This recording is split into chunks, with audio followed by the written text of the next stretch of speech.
ദിലീപും പൾസർ സുനിയും കൂടിക്കാഴ്ച നടത്തുന്നതിന്റെ നിർണായക ചിത്രങ്ങൾ പോലീസിന്. തമ്മിൽ കണ്ട 2016 നവംബർ 13 ഇരുവരും ഒരേ ടവർ ലൊക്കേഷനിലുണ്ടായിരുന്നതായും പോലീസിന്റെ സ്ഥിരീകരണം. ഇരുവരും കൂടിക്കാഴ്ച നടത്തിയത് ജോർജ് സ്പൂരം ചിത്രീകരിച്ച കിണറ്റിങ്ങൽ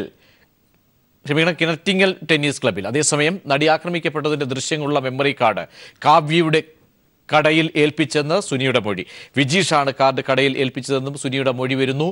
വിശദാംശങ്ങളുമായി സാലി മുഹമ്മദ് ചേരുകയാണ്. സാലി, ദിലീപിന്റെ വാദങ്ങൾ പൊളിയുകയാണോ? പൾസർ സുനിയുമായി യാതൊരു ബന്ധവുമില്ല എന്ന ആ പ്രതികരണത്തിന്റെ ഒപ്പം അന്വേഷണം ഈ ലഭിച്ച തെളിവുകളുടെ അടിസ്ഥാനത്തിൽ ഈ ദൃശ്യങ്ങളടക്കം അത് എങ്ങനെ ലഭിച്ചു? ഈ പറയുന്ന ജീവനക്കാരെ, ഇതുമായി ബന്ധപ്പെട്ട സെൽഫി എടുത്ത സെറ്റിലെ ജീവനക്കാരെ ഒക്കെ തന്നെ വിശദമായി ചോദ്യം ചെയ്തോ പോലീസ്? എന്തൊക്കെയാണ് ഏറ്റവും പുതിയ വിവരങ്ങൾ അന്വേഷണവുമായി ബന്ധപ്പെട്ട്? പൾസർ സുനി ഉൾപ്പെടെയുള്ള 6 പേരെ പ്രതികളാക്കി പോലീസ് കുറ്റപത്രം സമർപ്പിച്ചതിന് ശേഷവും വളരെ രഹസ്യമായി പോലീസ് ഇതിന്റെ ഗൂഢാലോചനയെ കുറിച്ചുള്ള അന്വേഷണം നടത്തി വരികയായിരുന്നു. അതിന്റെ ഭാഗമായി മൊബൈൽ ടവർ കേന്ദ്രീകരിച്ചുള്ള പരിശോധന നടത്തി. അത് ചലച്ചിത്രകാരൻ ദിലീപ്, നാദിർഷ തുടങ്ങിയവരുടെയും പൾസർ സുനി ഉൾപ്പെടെയുള്ള പ്രതികളുടെയും ഒക്കെ മൊബൈലുകൾ ഏത് ടവർ ലൊക്കേഷനുകളിലായിരുന്നു ഈ സംഭവത്തിന് മുന്നിലുള്ള കുറെ ദിവസങ്ങൾ എന്നതായിരുന്നു പരിശോധന. ആ പരിശോധനയിലാണ് നിർണായകമായ ഒരു കണ്ടെത്തൽ ആദ്യം അന്വേഷണ സംഘം നടത്തിയത്. 2016 നവംബർ 13 തൃശൂരിൽ ദിലീപിന്റെയും പൾസർ സുനിയുടെയും മൊബൈൽ ഫോണുകൾ ഒരേ ടവർ ലൊക്കേഷനിലായിരുന്നു എന്ന് പരിശോധനയിൽ വ്യക്തമായി. നിർണായകമായ ഒരു ചുവടുവയ്പായിരുന്നു അത്. അതിന്റെ ഭാഗമായി പൾസർ സുനിയെ ജയിലിലെത്തി അന്വേഷണ സംഘം ചോദ്യം ചെയ്തപ്പോൾ പൾസർ സുനി പറഞ്ഞത് താൻ ദിലീപിനെ കാണാൻ വേണ്ടി അവിടെ ചെന്നു, ഈ കേസുമായി ബന്ധപ്പെട്ട ഗൂഢാലോചന അവിടെ നടത്തി എന്നാണ് പൾസർ സുനി മൊഴി നൽകിയത്. സ്വാഭാവികമായും ഇതിന്റെ തുടർച്ചയായിട്ടാണ് ദിലീപിനെ ചോദ്യം ചെയ്തത്. ദിലീപിനോട് ചോദിച്ചപ്പോൾ ദിലീപ് ഈ ബന്ധം നിഷേധിച്ചു. തന്നെ കാണുകയോ പൾസർ സുനി എന്നൊരാൾ അവിടെ വന്നതായി തനിക്ക് അറിയുകയോ ഇല്ല. അന്ന് താൻ ഈ പ്രസ്തുത ചിത്രത്തിന്റെ ഷൂട്ടിംഗ് ലൊക്കേഷനിൽ ഉണ്ടായിരുന്നു എന്നും ദിലീപ് വിശദീകരണം നൽകി. ഏതായാലും സ്വാഭാവികമായും പോലീസ് ആ സാഹചര്യത്തിൽ കുറെ കൂടി അന്വേഷണം മുന്നോട്ട് കൊണ്ടുപോയി. അപ്പോഴാണ് തൃശൂരിൽ ജോർജ് സ്പൂരത്തിന്റെ ലൊക്കേഷനിലാണ് പൾസർ സുനി എത്തിയത് എന്ന് വ്യക്തമായി. തൃശൂർ നഗരത്തിലെ ഒരു പ്രമുഖ ക്ലബ്ബായ കിണറ്റിങ്ങൽ ടെന്നീസ് ക്ലബിലായിരുന്നു ഈ ചിത്രത്തിന്റെ ചിത്രീകരണം അന്ന് പ്രസ്തുത ദിവസം നടന്നത്. അപ്പോൾ അവിടെ പൾസർ സുനി എത്തി എന്ന് തെളിയിക്കാൻ ആവശ്യമായ മറ്റ് രേഖകളും സോളിഡ് എവിഡൻസുകളും തപ്പിയാണ് പോലീസ് നടന്നത്. അപ്പോഴാണ് ഈ ക്ലബിലെ 2 ജീവനക്കാർ ദിലീപിനെ ഉൾപ്പെടുത്തി ഒരു സെൽഫി എടുക്കുകയും ആ സെൽഫിക്ക് പിന്നിലായി ദിലീപിന്റെയും ഈ ജീവനക്കാരുടെയും അങ്ങ് അകലെ പിന്നിലായി ഈ പൾസർ സുനിയും മറ്റൊരാളും സംസാരിച്ചു നിൽക്കുന്നത് ശ്രദ്ധയിൽപ്പെട്ടത്. സ്വാഭാവികമായും അതൊരു വല്ലാത്ത എവിഡൻസ് ആയിരുന്നു. കാരണം ഈ ലൊക്കേഷനിൽ പൾസർ സുനി എത്തിയിരുന്നു എന്നുള്ളത് ഇപ്പോൾ തെളിയിക്കപ്പെട്ടിരിക്കുന്നു. അവിടെയാണ് സാലി ഈ ചില വാർത്തകൾ കേൾക്കുന്നു. കേൾവിയാണോ എന്നറിയില്ല. അതായത് അവിടെ നിന്നും നടിയെ, ഈ പറയുന്ന ആക്രമണത്തിനിരയായ നടിയെ തട്ടിക്കൊണ്ടുപോകാനൊക്കെയുള്ള ശ്രമങ്ങൾ അന്നേ പ്ലാനിംഗ് ഉണ്ടായിരുന്നു. ഈ ലൊക്കേഷനിൽ, ടവർ ലൊക്കേഷനിൽ നടി ഈ പറയുന്ന സ്ഥലത്ത് എത്തിയിരുന്നതായിട്ടൊക്കെയുള്ള വിശദാംശങ്ങൾ, ഈ ക്ലബിലൊക്കെ എത്തുന്നതായിട്ടുള്ള വിശദാംശങ്ങൾ ലഭിക്കുന്നുണ്ടോ? ടവർ ലൊക്കേഷനൊക്കെ നൽകുന്ന സ്ഥിരീകരണം പ്രതീക്ഷ അന്നത്തെ ടവർ ലൊക്കേഷനിൽ നടി ആ ടവർ ലൊക്കേഷന് കീഴിൽ ഉണ്ടായിരുന്നു എന്ന് സ്ഥിരീകരിച്ചിട്ടില്ല. പക്ഷേ നമുക്കറിയാം, ഈ അക്രമത്തിനിരയായ പ്രസ്തുത നടി തൃശൂർ സ്വദേശിനിയാണ്. അവർക്ക് ഈ ക്ലബിൽ അംഗത്വമുണ്ട്. മാത്രമല്ല ഈ ക്ലബിന്റെ ഭാഗമായ ഒരു ഹെൽത്ത് ജിം, ഒരു ക്ലബ് ജിംനേഷ്യം നടത്തുന്നുണ്ട്. വനിതകൾക്ക് കൂടി പ്രവേശനം അനുവദിക്കുന്നതാണ്. അവിടുത്തെ ഒരു സ്ഥിരം സന്ദർശകയായിരുന്നു ഈ പ്രസ്തുത നടി. അവർ തൃശൂരിൽ ഉള്ള, അതായത് സ്വന്തം വീട്ടിലുള്ള ദിവസങ്ങളിൽ ഇവിടെ എത്താറുണ്ടായിരുന്നു എന്ന് ഈ ക്ലബിന്റെ ഭാരവാഹികൾ തന്നെ നമ്മോട് സ്ഥിരീകരിച്ച കാര്യമാണ്. ഇടയ്ക്കിടയ്ക്ക് വരാറുണ്ടായിരുന്നു എന്നുള്ളത്. പക്ഷെ അവിടെ നിന്ന് തട്ടിക്കൊണ്ടുപോകാൻ ഒരു ഗൂഢാലോചന ഉണ്ടായിരുന്നു എന്നുള്ള കാര്യം ഇനി സ്ഥിരീകരിക്കപ്പെടേണ്ടതുണ്ട്. ഏതായാലും ഇതുമായി ബന്ധപ്പെട്ട് പോലീസ് ഒട്ടനവധി കാര്യങ്ങൾ പരിശോധിച്ചതിൽ ഒരു നിർണായക കാര്യം കൂടി ലഭിച്ചത്, നമുക്കറിയാം, ഈ പൾസർ സുനി ദിലീപിന് ജയിലിൽ വെച്ച് അയച്ച കത്ത് പോലീസിന്റെ കൈവശമുണ്ട്. ആ കത്തിൽ ഒരു വാചകമുണ്ട്. അതായത് സൗണ്ട് തോമ മുതൽ ജോർജ് സ്പൂരം വരെയുള്ള കാര്യങ്ങൾ താൻ ആരോടും പറഞ്ഞിട്ടില്ല ദിലീപേട്ട എന്നൊരു വാചകമുണ്ട്. ആ വാചകം ദുരൂഹമായ ഒരു വാചകമാണ് എന്ന് അന്ന് തന്നെ വിലയിരുത്തിയിരുന്നു. ഇപ്പോഴതാ ആ വാചകത്തിൽ പറയുന്ന ജോർജ് സ്പൂരത്തിന്റെ ലൊക്കേഷനിൽ വെച്ച് പൾസർ സുനി ദിലീപിനെ കണ്ടിരുന്നു എന്ന് ചിത്രം സഹിതം പുറത്തു വരുന്നു. അപ്പോൾ കാര്യങ്ങൾ കൂടുതൽ സ്പഷ്ടമാവുകയാണ് പ്രാഥമികമായി എന്ന് പറയാം. പക്ഷേ ഈ ദിലീപിനെ പോലുള്ള ഒരു സെലിബ്രിറ്റി, ഒരു പ്രമുഖ നടനിലേക്ക് നടപടികൾ എത്തണമെങ്കിൽ കുറെ കൂടി തെളിവുകൾ ശേഖരിക്കേണ്ടതുണ്ട്. അതിന്റെ ഭാഗമായി ക്ലബിലെ ജീവനക്കാരിൽ നിന്നും അന്വേഷണ സംഘം മൊഴിയെടുത്തു. ഇനി അടുത്ത ഘട്ടമായി ഈ ലൊക്കേഷനിൽ സിനിമയുടെ അണിയറ പ്രവർത്തനവുമായി ബന്ധപ്പെട്ടുണ്ടായിരുന്ന മറ്റ് ജീവനക്കാരിൽ നിന്ന് കൂടി മൊഴിയെടുക്കേണ്ടതുണ്ട്. അതിനുള്ള ശ്രമങ്ങൾ പോലീസ് ആരംഭിച്ചിട്ടുണ്ട്. ഏതായാലും പോലീസ് നിർണായകമായ ഒരു കടമ്പ ഈ ചിത്രം ലഭിച്ചതോടുകൂടി കടന്നിരിക്കുന്നു എന്ന് പറയാം. മറ്റൊരു പ്രധാനപ്പെട്ട കാര്യം, ശരി സാലിയാണ് വിശദാംശങ്ങൾ നൽകിയത്. ആക്രമിക്കപ്പെട്ട നടി കിണറ്റിങ്ങൽ ടെന്നീസ് ക്ലബിലെ ഹെൽത്ത് ക്ലബിൽ വരാറുണ്ടായിരുന്നുവെന്ന് മാനേജർ സുധാകരൻ അങ്കമാലി സിയെ അന്വേഷണത്തിനായി ക്ലബിൽ കഴിഞ്ഞ ദിവസം എത്തിയിരുന്നുവെന്നതായും മാനേജർ പീപ്പിളിനോട് സ്ഥിരീകരിച്ചു. അദ്ദേഹത്തിന്റെ വാക്കുകളിലേക്ക്. ഞാൻ വന്നിരുന്നു, നമ്മുടെ അങ്കമാലി CI വന്നിരുന്നു. അവിടെ അവര് ഇത്രയാണ് എന്റെ അടുത്ത് ചോദിച്ചത്. ഇങ്ങനെ ഒരു ഫിലിമിന്റെ പേര് പറഞ്ഞു. ആ ഫിലിമിന്റെ പേര് എനിക്ക് ഓർമ്മയില്ല. ഞാനും ഫിലിമായിട്ട് അത്ര ഒരു ബന്ധമൊന്നുമില്ല, അതുകൊണ്ടാണ് ഞാൻ കാണാറുള്ള ഫിലിം.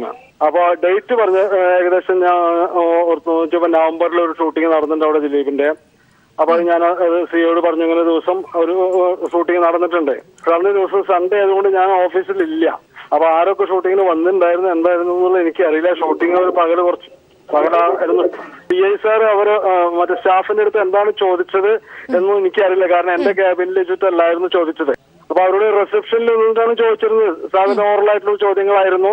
അപ്പൊ അവരുടെ മൊബൈലൊക്കെ മേടിച്ച് നോക്കുന്നുണ്ടായിരുന്നു സാറ്. അന്നത്തെ ഡ്യൂട്ടിയിലുള്ള സ്റ്റാഫ് മാത്രമേ ഉണ്ടാവുള്ളൂ അന്ന് ഞായറാഴ്ച ദിവസങ്ങളിലെ. കൂടുതൽ സ്റ്റാഫ് ഉണ്ടാവില്ല. CI സാർ വരുമ്പോ ഒരു 6 മണിക്ക് കഴിഞ്ഞിട്ടുണ്ട്. അത് കഴിഞ്ഞൊരു 8-8:30 പോവുകയും ചെയ്തു. ദിൽജിത്ത് ചേരുകയാണ് വിശദാംശങ്ങളുമായി. ദിൽജിത്ത്, ഈ മാനേജർ സുധാകരൻ എന്താണ് കൂടുതലായി പറയുന്നത് ഇക്കാര്യത്തിൽ? പ്രതീക്ഷ, ഇത്തരത്തിലൊരു കൂടിക്കാഴ്ച നടന്നിട്ടുണ്ട് എന്നതടക്കമുള്ള കാര്യങ്ങൾ പോലീസ് സ്ഥിരീകരിക്കുന്ന ഫോട്ടോയിലൂടെയാണ്. ഈ ഫോട്ടോയുമായി ബന്ധപ്പെട്ട് ഈ ഫോട്ടോയിൽ ഉൾപ്പെട്ടിരിക്കുന്ന 2 ജീവനക്കാർ, ഈ ക്ലബിലെ ടെന്നീസ് ക്ലബിലെ 2 ജീവനക്കാരെ പോലീസ് ചോദ്യം ചെയ്യലിനായി വിളിച്ച് വരുത്തിയിരുന്നു. 2 ദിവസങ്ങളിലായി ഇന്നലെയും മിനിഞ്ഞാന്നുമായി നടന്ന ചോദ്യം ചെയ്യലിൽ ഇവരിൽ നിന്ന് ഈ ഷൂട്ടിംഗ് സംബന്ധമായ വിശദാംശങ്ങളും അതോടൊപ്പം ഈ ഷൂട്ടിംഗ് ലൊക്കേഷനിൽ പൾസർ സുനി എത്തിയതും അവർ തമ്മിൽ കൂടിക്കാഴ്ച നടത്തിയിട്ടുണ്ടോ എന്നതടക്കമുള്ള വിശദാംശങ്ങളാണ് ഇതിൽ നിന്ന് മൊഴിയായി രേഖപ്പെടുത്തിയിട്ടുള്ളത്. അതോടൊപ്പം ഈ ഷൂട്ടിംഗ് നടക്കുന്ന സമയത്ത് 6 മാസം മുമ്പാണ് ഇത് നടക്കുന്നത്. നവംബർ 2-ാം തീയതിയാണ് ഇത് സംഭവം നടക്കുന്നത് എന്നാണ് പോലീസിന് വ്യക്തമായ വിവരം ലഭിച്ചിട്ടുള്ളത്. അതിന്റെ അടിസ്ഥാനത്തിൽ നടത്തിയ പരിശോധനയിൽ ഈ ചിത്രങ്ങൾക്കപ്പുറം ഈ ഒരു മീറ്റിംഗ് കൂടിക്കാഴ്ച നടന്നിട്ടുണ്ട് എന്നതിന് തെളിവുകൾ ശേഖരിക്കേണ്ടതിന്റെ ആവശ്യകതയിലേക്കാണ് പോലീസ് എത്തിച്ചേരുന്നത്. അതുകൊണ്ട് തന്നെ ഈ ഫോട്ടോയ്ക്കപ്പുറം ഇതിന്റെ വിഷ്വലുകൾ കണ്ടെത്താനുള്ള ഒരു ശ്രമം പോലീസ് നടത്തുന്നുണ്ട്. ഈ ക്ലബിൽ കിണറ്റിങ്ങൽ ടെന്നീസ് ക്ലബിൽ നിരവധി ഇടങ്ങളിലായി CCTV ക്യാമറകൾ സ്ഥാപിച്ചിട്ടുണ്ട്. എന്നാൽ ഈ ക്യാമറകളിലെല്ലാം തന്നെ ഇതിന്റെ എല്ലാം സ്റ്റോറേജ് നൽകിയിട്ടുള്ളത് 1 മാസത്തോളം വരുന്ന വിഷ്വലുകൾ സ്റ്റോർ ചെയ്യാനുള്ള ഒരു ഹാർഡ് ഡിസ്ക് മാത്രമാണ് അവിടെയുള്ളത്. 1 മാസത്തിന് ശേഷം ഈ ദൃശ്യങ്ങളെല്ലാം തന്നെ ക്ലിയർ ചെയ്ത് വീണ്ടും ഇതിലേക്ക് തന്നെ ദൃശ്യങ്ങൾ ശേഖരിക്കുന്ന രീതിയിലാണ് അവിടുത്തെ സംവിധാനങ്ങൾ ക്രമീകരിച്ചിരിക്കുന്നത്. അതുകൊണ്ട് തന്നെ ഈ ഇത്തരത്തിലുള്ള ദൃശ്യങ്ങൾ അവിടെ നിന്ന് കണ്ടെത്താൻ ആയിട്ടില്ല. ആ രീതിയിലുള്ളൊരു വിശദീകരണം തന്നെയാണ് ക്ലബ്ബ് മാനേജറുടെ വശത്തു നിന്നും ഉണ്ടാകുന്നത്. അതോടൊപ്പം എന്നിരുന്നാൽ പോലും പോലീസ് ഈ വിശദാംശങ്ങളെല്ലാം തന്നെ കണ്ടെത്താൻ, ഈ വിഷ്വലുകൾ കണ്ടെത്താൻ സാങ്കേതിക വിദഗ്ധരുടെ സഹായത്തോടു കൂടി ഇപ്പോൾ അന്വേഷണം നടത്തുന്നുണ്ട്. അതോടൊപ്പം ഇപ്പോൾ ഈ ക്ലബിലെ ഷൂട്ടിങ്ങിനൊപ്പം തന്നെ തൃശ്ശൂരിലെ വിവിധ ഭാഗങ്ങളിലായി ചിത്രീകരണം നടന്നിരുന്നു. ഈ ചിത്രീകരണം നടന്ന ലൊക്കേഷനുകളിൽ എവിടെയെങ്കിലും ദിലീപും ഈ പൾസർ സുനിയും തമ്മിൽ കൂടിക്കാഴ്ച നടത്തിയിട്ടുണ്ടോ എന്ന പരിശോധനയും പോലീസ് അന്വേഷണം ഊർജിതമാക്കുകയാണ്. ഈ ദൃശ്യങ്ങളുടെ അടിസ്ഥാനത്തിൽ കൂടി ദിൽജിത്താണ് വിശദാംശങ്ങൾ നൽകിയത്. നടി ആക്രമിക്കപ്പെട്ട സംഭവത്തിൽ അമ്മയ്ക്കെതിരെ രൂക്ഷ വിമർശനവുമായി KB ഗണേഷ് കുമാറിന്റെ കത്ത് പുറത്ത്. അമ്മ തിരശ്ശീലയ്ക്ക് പിന്നിൽ ഒളിച്ചു. അമ്മ നടീനടന്മാർക്ക് നാണക്കേടെന്നും സംഘടന പിരിച്ചുവിടണമെന്നും കത്തിൽ ഗണേശ് പറയുന്നു. അതേസമയം കത്ത് ഗണേശ് പിൻവലിച്ചതാണെന്ന് അമ്മ ഭാരവാഹികൾ പറയുന്നു. കത്ത് ജനറൽ ബോഡി യോഗത്തിന് മുൻപ് അയച്ചതാണെന്നും കാര്യങ്ങൾ ചർച്ച ചെയ്തതാണെന്നും അമ്മ വ്യക്തമാക്കുന്നു. വിശദാംശങ്ങളുമായി ലെസ്ലി ചേരുകയാണ്. ലെസ്ലി, ഈ കത്തിൽ എന്തൊക്കെ കാര്യങ്ങളാണ് ഇതുമായി ബന്ധപ്പെട്ട്, ഈ സംഭവവുമായി ബന്ധപ്പെട്ടൊക്കെ ഗണേഷ് കുമാർ പറയുന്നത്? അതേസമയം അമ്മ ഭാരവാഹികൾ നൽകുന്ന വിശദീകരണം. പ്രജേഷ്, നടി ആക്രമിക്കപ്പെട്ടതിന് ശേഷം അമ്മയുടെ ഭാരവാഹികൾക്ക് ഗണേഷ് കുമാർ നൽകിയ 16 പേജുള്ള കത്താണ് ഇപ്പോൾ പുറത്തു വന്നിരിക്കുന്നത്. ഇതിൽ വളരെ നിശ്ചിതമായ വിമർശനമാണ് ഗണേഷ് സംഘടനയ്ക്കും സംഘടനാ നേതൃത്വത്തിനെതിരെ ഉയർത്തുന്നത്. ഇത് കഴിഞ്ഞ എക്സിക്യൂട്ടീവ് യോഗത്തിന് മുമ്പ് നൽകിയ കത്താണ് എന്നുള്ളത് വളരെ വ്യക്തമാണ്. കാരണം ഭിന്നശേഷിക്കാർക്ക് 100 വീൽ ചെയർ നൽകുന്ന ക്ഷേമ പ്രവർത്തനം പോലും നടപ്പിലാക്കിയിട്ടില്ല എന്നുള്ള കാര്യം ഈ ഈ കത്തിൽ സൂചിപ്പിക്കുന്നുണ്ട്. ഇത് നടപ്പിലാക്കുന്നതിന് വേണ്ടിയുള്ള തീരുമാനം കഴിഞ്ഞ എക്സിക്യൂട്ടീവ് യോഗത്തിലും തീരുമാനമെടുക്കുകയും ചെയ്തിട്ടുണ്ട്. അതുകൊണ്ട് തന്നെ കത്ത് നൽകിയത് അതിന് മുമ്പാണ് എന്നുള്ള കാര്യം വളരെ കൃത്യമായി തന്നെ പറയാം. ഇതിൽ സംഘടനയ്ക്കെതിരെ ഗണേശ് ഉന്നയിക്കുന്ന പ്രധാന വിഷയം അമ്മ എന്ന സംഘടനയുടെ രൂപീകരണ സംബന്ധിച്ച കാര്യങ്ങളാണ്. കത്തിൽ അദ്ദേഹം പറയുന്നത് ഇത്തരത്തിലാണ്. പ്രധാനമായും അസംഘടിത മേഖലയിൽ നിന്നും ഉള്ള ഒരു പ്രവർത്തനമാണ് മലയാള സിനിമയിൽ ഉണ്ടായിരുന്നത്. ഈ ഘട്ടത്തിൽ മലയാള സിനിമയിലെ നടീനടന്മാർക്ക് സംഘടിതമായ ഒരു വേദിയോ സംയുക്തമായ ശബ്ദമോ ഇല്ലായിരുന്നു. ഒരു കാലത്ത് ഇതിൻ്റെ ദുരന്തം എന്ന നിലയിലുണ്ടായ പ്രത്യേക സംഭവമാണ് അമ്മ എന്ന സംഘടനയുണ്ടാക്കാൻ പ്രേരകമായത്. നമ്മുടെ അംഗമായ ശ്രീ സിദ്ദീഖിന് അന്ന് നിർമ്മാതാവിൽ ചങ്ങനാശ്ശേരി ബഷീറിൽ ആക്രമിച്ച സംഭവം നടീനടന്മാർക്ക് ഞെട്ടലും അരക്ഷിതാവസ്ഥയും ബോധവും സൃഷ്ടിച്ചു. ഈ പൊറുക്കാനാവാത്ത വേദനയുളവാക്കുന്ന ഈ സംഭവത്തിനായതാൽ ഈ വിഷയം ചർച്ച ചെയ്യുന്നതിന് വേണ്ടി അന്ന് കോഴിക്കോട് വെച്ച് ഞങ്ങൾ വിരലെണ്ണാവുന്നവർ യോഗം ചേരുകയും ഇതിനനുസൃതമായി തിരുക്കൊച്ചി ചാരിറ്റബിൾ ട്രസ്റ്റ് ആക്ട് പ്രകാരം രജിസ്റ്റർ ചെയ്യപ്പെട്ട സംഘടനയാണ് അമ്മ. ഈ സംഘടനയ്ക്ക് ചില ഉദ്ദേശ ലക്ഷ്യങ്ങൾ ഉണ്ട് എന്നുള്ള കാര്യം പറയുന്നു. അത് നടീനടന്മാരുടെയും പൊതുജനങ്ങളുടെയും ക്ഷേമത്തിനായി പ്രവർത്തിക്കേണ്ട ഒന്നാണ് എന്നും ഇതിൽ വ്യക്തമാക്കുന്നു. ഇതാണ് ഇപ്പോൾ നടീനടന്മാർക്ക് ആകെ നാണക്കേടുണ്ടാക്കുന്ന സംഘടനയായി മാറിയിരിക്കുന്നത്. അമ്മയുടെ മാതൃത്വം നഷ്ടപ്പെട്ടിരിക്കുന്നു എന്ന നിശിതമായ വിമർശനവും ഈ കത്തിൽ ഉൾപ്പെടുത്തിയിട്ടുണ്ട്. നടി ആക്രമിക്കപ്പെട്ടപ്പോൾ തന്നെ ഇതുമായി ബന്ധപ്പെട്ട ചർച്ച ചെയ്യണം, പ്രതിഷേധം നടത്തണമെന്ന് താൻ ആവശ്യം ഉന്നയിക്കുകയും ചെയ്തിരുന്നു. എന്നാൽ ഇതുവരെ നടത്തിയിട്ടില്ല എന്ന കാര്യവും വ്യക്തമാക്കുന്നുണ്ട്. നടിക്കെതിരെയുള്ള അതിക്രമത്തിനെതിരെ ശക്തമായി പ്രതിഷേധമുയർത്താൻ നേതൃത്വത്തിന് കഴിഞ്ഞില്ല എന്ന നിശിതമായ വിമർശനവും നേതൃത്വത്തിനെതിരെ ഗണേഷ് കുമാർ ഉയർത്തുന്നുണ്ട്. എന്തായാലും ഇക്കാര്യത്തിൽ അമ്മയുടെ സ്ഥിരീകരണം, ഭാരവാഹികളുടെ സ്ഥിരീകരണം എന്താണ് ദേശലി? ഇക്കാര്യത്തിൽ അമ്മ വിശദീകരിക്കുന്നത് ഈ കത്ത് സൂചിപ്പിക്കുന്നത് പോലെ കത്ത് കഴിഞ്ഞ എക്സിക്യൂട്ടീവ് യോഗത്തിന് മുൻപ് ഗണേശ് സംഘടനയ്ക്ക് നൽകിയതാണ്. ഇത് സംബന്ധിച്ച ചർച്ചകൾ സംഘടനയ്ക്കുള്ളിൽ നടത്തി കഴിഞ്ഞു. ആവശ്യമായ കാര്യങ്ങളിൽ ഇടപെടലും സംഘടന നടത്തിയിട്ടുണ്ട് എന്നുള്ള കാര്യമാണ് സംഘടനാ ഭാരവാഹികൾ പറയുന്നത്.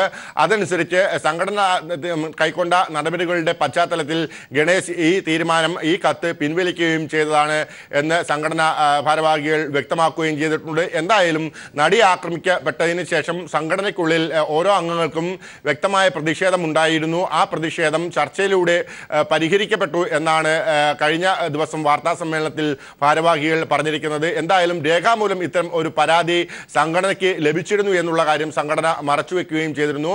എന്നാൽ ഇത്തരത്തിലൊരു പ്രതിഷേധ പരാതി 16 പേജുള്ള പരാതി ഗണേശ് നൽകിയിട്ടുണ്ട് എന്നുള്ള കാര്യം വ്യക്തമാക്കുന്നതാണ് ഈ ലെറ്ററിലൂടെ കാര്യങ്ങൾ മനസ്സിലാക്കുന്നത്. ശരി, ലെസ്ലിയാണ് വിശദാംശങ്ങൾ നൽകിയത്. നടി ആക്രമിക്കപ്പെട്ട സംഭവത്തിൽ അടുത്ത ഘട്ടത്തിലേക്ക് കടക്കാൻ അന്വേഷണ സംഘത്തിന് DGP ലോക്നാഥ് ബെഹ്റയുടെ നിർദ്ദേശം. ADGP സന്ധ്യയും ക്രൈംബ്രാഞ്ച് IG ദിനേന്ദ്ര കശ്യപും DGPയുമായി ചർച്ച നടത്തി.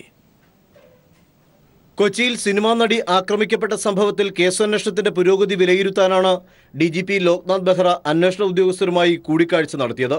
തിരുവനന്തപുരത്ത് പ്രത്യേക കേന്ദ്രത്തിൽ നടന്ന കൂടിക്കാഴ്ചയിൽ കേസന്വേഷണം മേൽനോട്ടം വഹിക്കുന്ന ADGP B സന്ധ്യ, അന്വേഷണ ചുമതലയുള്ള crime branch north zone IG Dinendra Kashyap, മധ്യമേഖല IG എന്നിവരുമായി DGP കേസിന്റെ വിശദാംശങ്ങൾ ചർച്ച ചെയ്തു.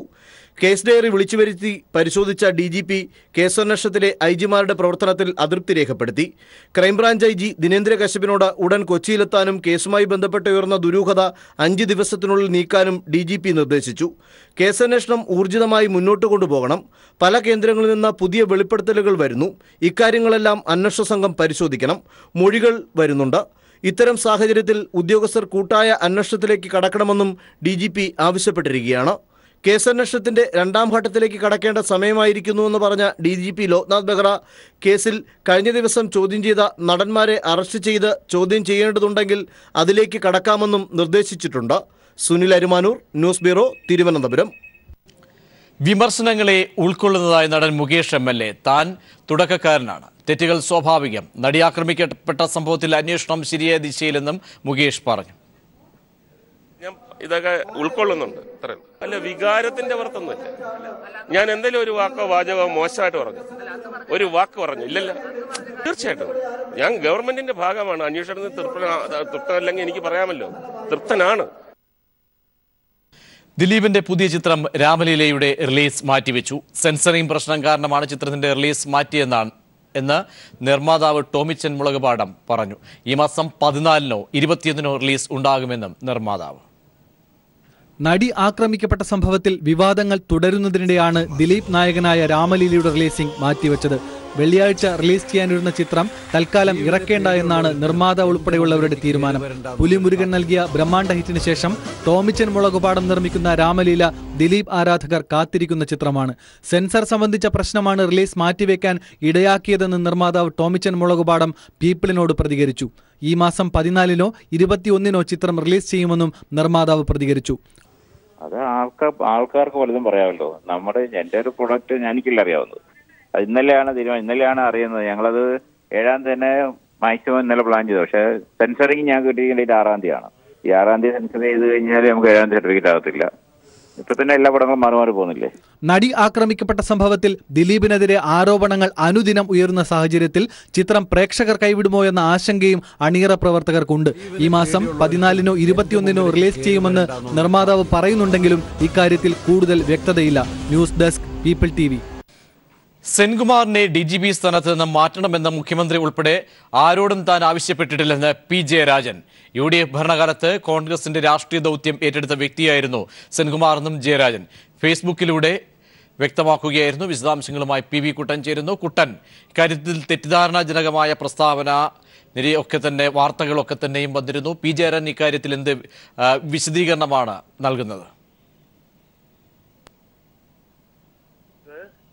കണ്ണൂർ ജില്ലാ സെക്രട്ടറി P. ജയരാജന്റെ നിർദ്ദേശപ്രകാരമാകാമെന്ന് കഴിഞ്ഞ ദിവസം മുൻ DGP സെൻകുമാർ പ്രസ്താവന നടത്തിയിരുന്നു. ഈ പ്രസ്താവനക്കാണ് ഇപ്പോൾ P. ജയരാജൻ മറുപടി നൽകിയിരിക്കുന്നത്. ഫേസ്ബുക്കിലൂടെയാണ് അദ്ദേഹം ഇത് സംബന്ധിച്ച മറുപടി നൽകിയിരിക്കുന്നത്. സെൻകുമാറിനെ DGP സ്ഥാനത്ത് നിന്ന് മാറ്റാൻ താൻ ആരോടും ആവശ്യപ്പെട്ടിട്ടില്ല. തനിക്ക് സെൻകുമാറിനോട് വൈരാഗ്യമോ ദേഷ്യമോ ഒന്നും തന്നെ ഇല്ല. എന്നാൽ അദ്ദേഹത്തിന് തന്നോട് ദേഷ്യമോ അതുപോലെ തന്നെ വൈരാഗ്യവും ഉണ്ടായിരുന്നു എന്നാണ് ഈ പ്രസ്താവനയിൽ നിന്ന് മനസ്സിലാക്കുന്നതെന്നും P. ജയരാജൻ പറയുന്നു. UDF ഭരണകാലത്ത് കോൺഗ്രസിന്റെ രാഷ്ട്രീയ ദൗത്യം ഏറ്റെടുത്ത ഉദ്യോഗസ്ഥനായിരുന്നു സെൻകുമാർ.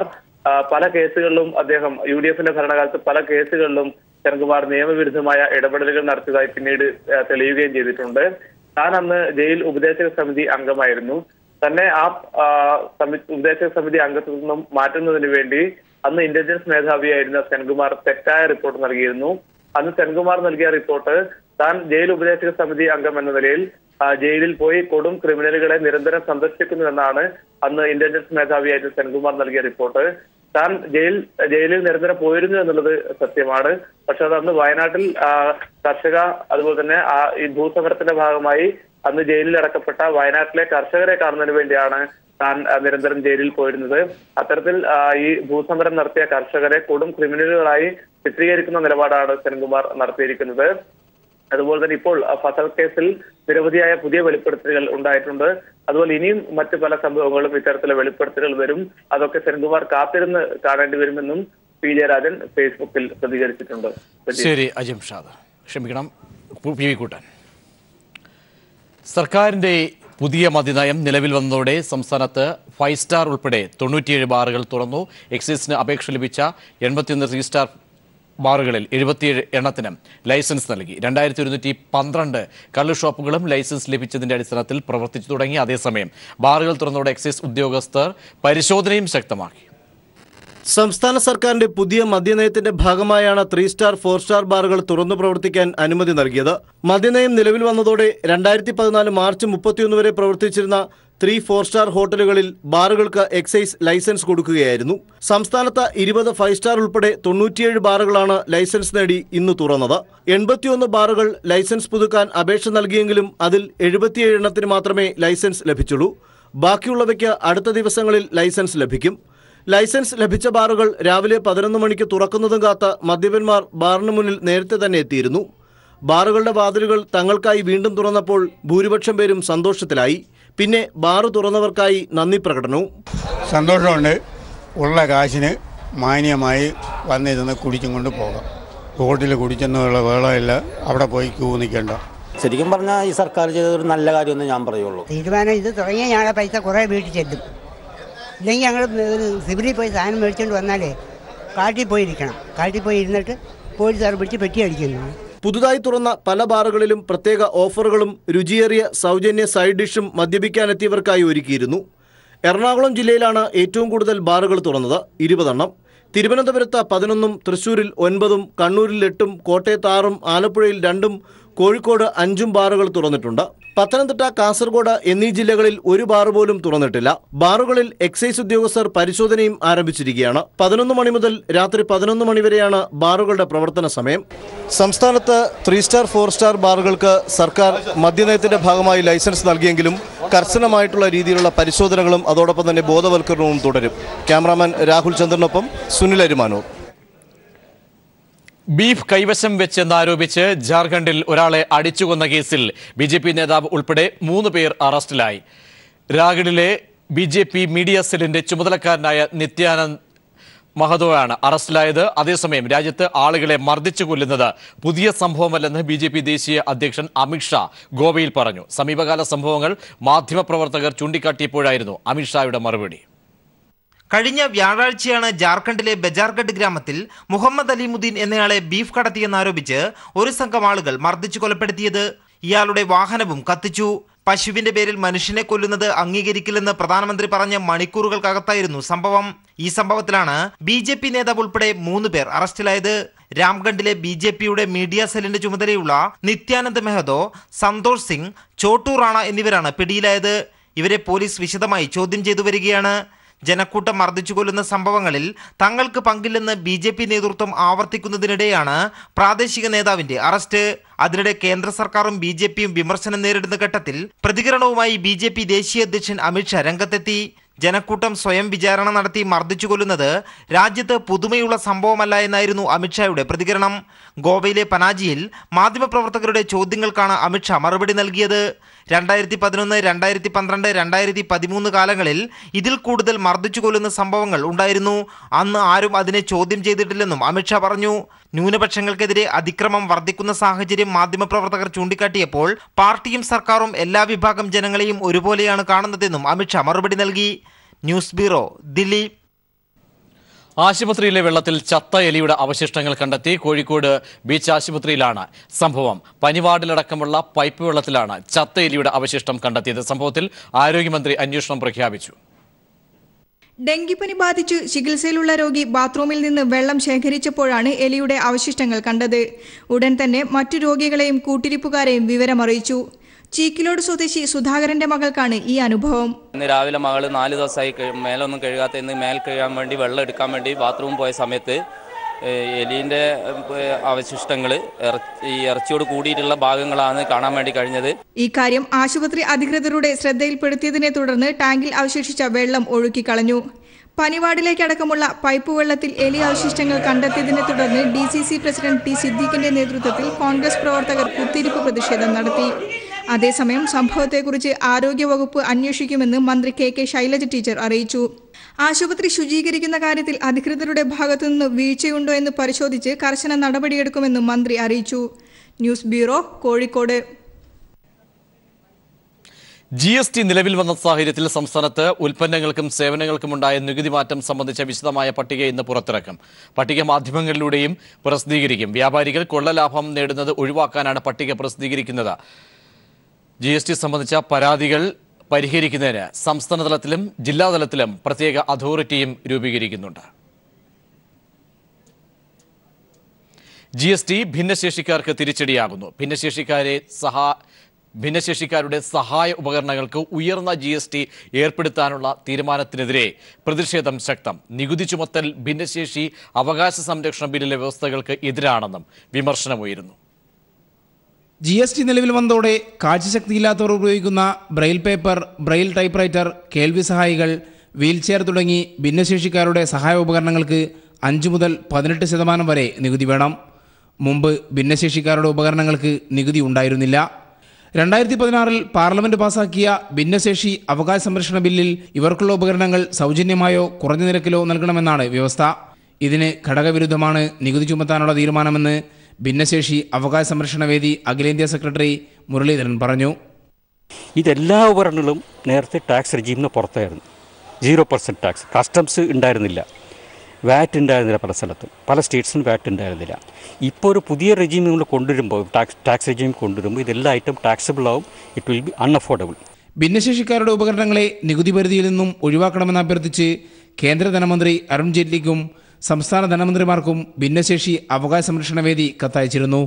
എന്നാൽ ത്രിപുര, കേരള ധനമന്ത്രിമാർ മാത്രമാണ് അനുകൂല നിലപാട് സ്വീകരിച്ചത്. GST കൗൺസിൽ യോഗത്തിൽ കേരള ധനമന്ത്രി തോമസ് ഐസക് വിഷയം അവതരിപ്പിക്കുകയും ചെയ്തു. എന്നാൽ അനുകൂല നടപടി ഉണ്ടായില്ല.